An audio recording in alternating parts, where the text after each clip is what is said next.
오늘 우리에게 주시는 하나님의 말씀은 사무엘상 14장 1절에서 15절의 말씀입니다. 하루는 사울의 아들 요나단이 자기의 무기를 든 소년에게 이르되 우리가 건너편 블레셋 사람들의 부대로 건너가자 하고 그의 아버지에게는 아뢰지 아니하였더라.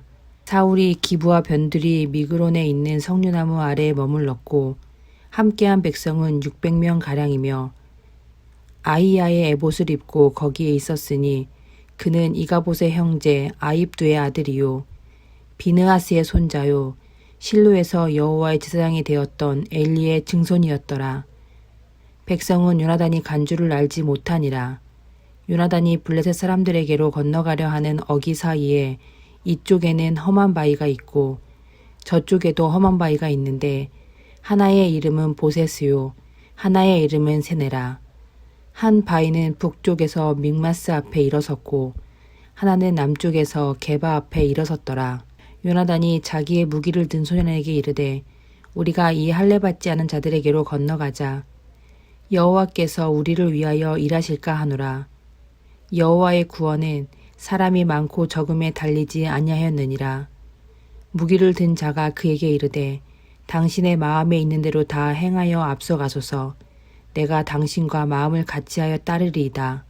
요나단이 이르되 보라 우리가 그 사람에게로 건너가서 그들에게 보이리니 그들이 만일 우리에게 이르기를 우리가 너희에게로 가기를 기다리라 하면 우리는 우리가 있는 곳에 가만히 서서 그들에게로 올라가지 말 것이요 그들이 만일 말하기를 우리에게로 올라오라 하면 우리가 올라갈 것은 여호와께서 그들을 우리 손에 넘기셨음이니 이것이 우리에게 표징이 되리라 하고 둘이 다 블레셋 사람들에게 보임에 블레셋 사람이 이르되 보라 히브리 사람이 그들의 숨었던 구멍에서 나온다 하고 그 부대 사람들이 요나단과 그의 무기를 든 자에게 이르되 우리에게로 올라오라 너희에게 보여줄 것이 있느니라 한지라.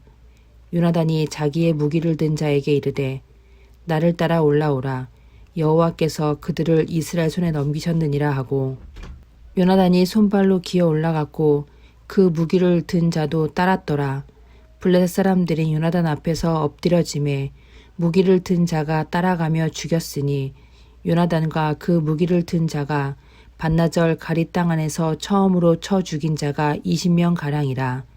들에 있는 진영과 모든 백성들이 공포에 떨었고 부대와 노략군들이 떨었으며 땅도 진동하였으니 이는 큰 떨림이었더라. 아멘.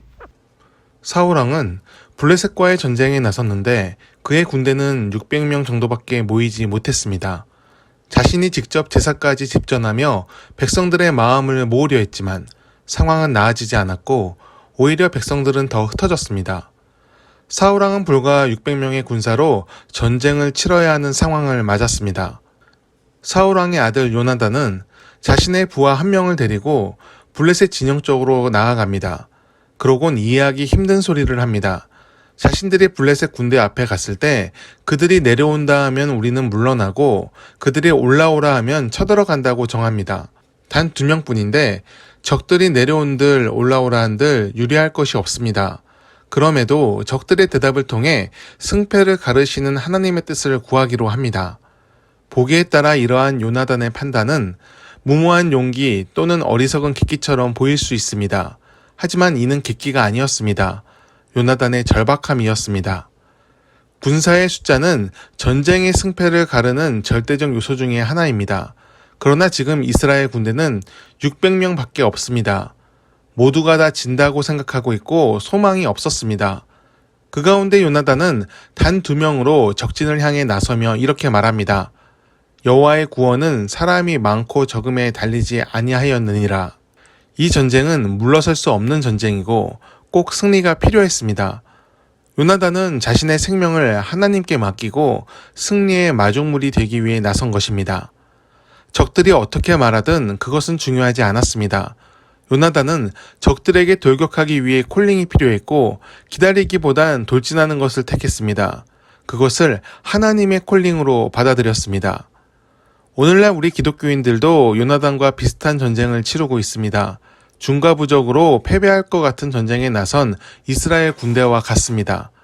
하나님을 신실히 따르는 자들보다 만몬을 섬기는 이들이 세상을 지배하는 것 같을 때가 많습니다. 돈의 능력을 앞세우고 이기적인 욕망의 성취를 목적으로 삼는 자들이 주요 직위와 권력, 부를 독점하고 있는 것 같습니다. 미움과 질투, 분열과 분노가 온 세상을 가득 채우고 있습니다. 하나님을 믿는 사람들조차 이러한 세상 시류에 휩쓸리고 있습니다. 이럴 때 우리는 중심이 흔들리지 않아야 합니다. 우리의 중심은 하나님입니다. 여호와의 구원은 사람이 많고 적음에 달리지 아니하였느니라. 이 요나단의 고백이 우리의 고백이 되길 바랍니다. 하나님의 이름으로 더 연합하고 더 하나 되어 어려운 시기를 넘어야 합니다. 요나단은 하나님을 떠보기 위해 블레셋 군대 앞에 선 것이 아닙니다. 승리를 위해 돌파구를 마련하기 위해 자신을 희생하고자 거기 있었습니다. 우리가 승리를 원한다면 하나님을 의지해야 하고 또 문제 앞에 서야 합니다. 그리고 하나님을 위해 자신을 드릴 준비가 되어 있어야 합니다. 우리의 삶을 가로막는 문제들, 우리를 염려로 묶는 문제들을 두려워하지 말고 마주하며 하나님의 콜링을 구하십시오. 하나님의 콜링은 앞으로 나아가는 자가 얻습니다. 하나님을 의지하며 주님을 위해 한 걸음 더 나아가는 우리 삶이 되기를 바랍니다. 주님의 이름으로 한 걸음 더 나아갈 때 요나단이 얻은 승리와 그 영광이 우리 삶에도 이뤄질 줄 믿습니다. 그리고 우리 삶을 통해 하나님께서 영광 받으실 것을 믿습니다.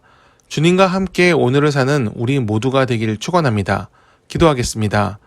연약한 자에게 용기를 주시는 주님을 찬양합니다. 요나단의 선한 마음을 보시고 용기를 주신 주님께서 오늘 우리에게도 지혜와 용기를 주시기를 바랍니다.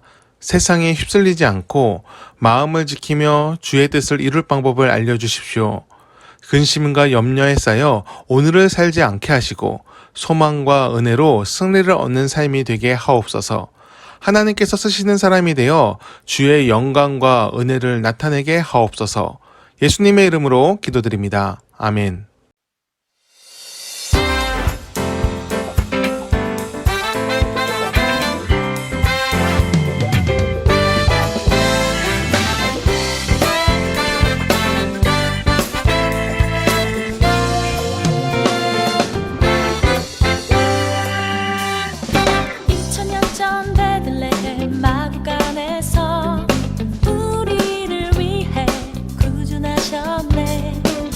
세상의 창조주 하나님께서 아기의 몸으로 오셨네. 2000년 전 베들레헴 마구간에서 우리를 위해 구준하셨네. 온 세상의 창조주 하나님께서 아기의 몸으로 오셨네. 깜깜한 세상의 빛이 되신 주, 어두운 내 맘을 비추시네. 죄와 사망과 살 깨뜨리시려 아기 예수 나셨네.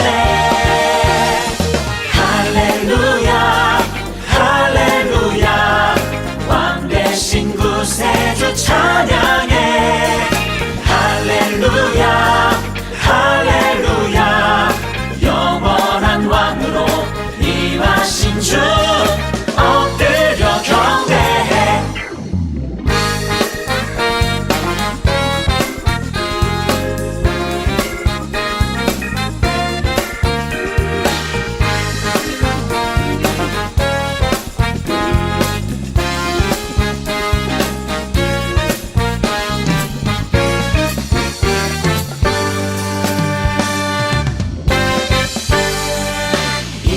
전 베들레헴 마구간에서 우리를 위해 구준하셨네. 온 세상의 창조주 하나님께서 아기의 몸으로 오셨네.